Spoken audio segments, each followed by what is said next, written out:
চাইতেছি সরকারকে যে আমার এতিম বানাইছে, আমি চাই না যার কাউকে এতিম বানাওক। বাংলা বুকে চাঁদাবাজরা যদি না থাকে, আমি এটাই চাই। আসলে আমার বাবাকে ঘর থেকে ফয়সাল নামে একটা লোক ফোন দিয়ে বের করছে। বের করার পর আবার বলছে কি আমার বাবার সাথে অল টাইম লোক থাকে, কারণ আমার বাবার সেফটির জন্য অল টাইম আব্বুর সাথে লোক থাকে 20-25 জন। তখন তাদের ফোন দিতেছিল আব্বু, কিন্তু ফয়সাল বলছে কি যে ফোন দেওয়ার দরকার নেই, আমি আসি, তুই আয়। তারপরে শুনছে যে আব্বুর দোকানে তালা দিছে। এটা শুনে তো আর আব্বুর মাথা ঠিক থাকে না, কারণ আব্বুর দোকানে আব্বুর তো পারমিশন না নিয়ে তারা তালা মাইরা দিছে। তাই ওইখানে যা তালাটা ভাঙা বসছে।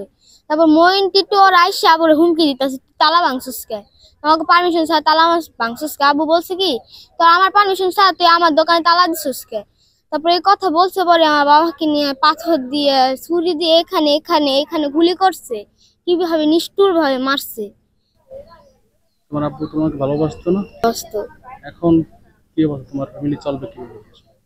ওইটাই তো আমি ওইটাই বলছি তো সরকারকে যে আমার এতিম বানাইছে, আমি চাই না যার কাউকে এতিম বানাওক। যে কারোর বাপ হারাও, কারোর বোনের ভাই হারাও, এটা আমি আর চাই না। বাংলা বুকে চাঁদাবাজরা যদি না থাকে, আমি এটাই চাই।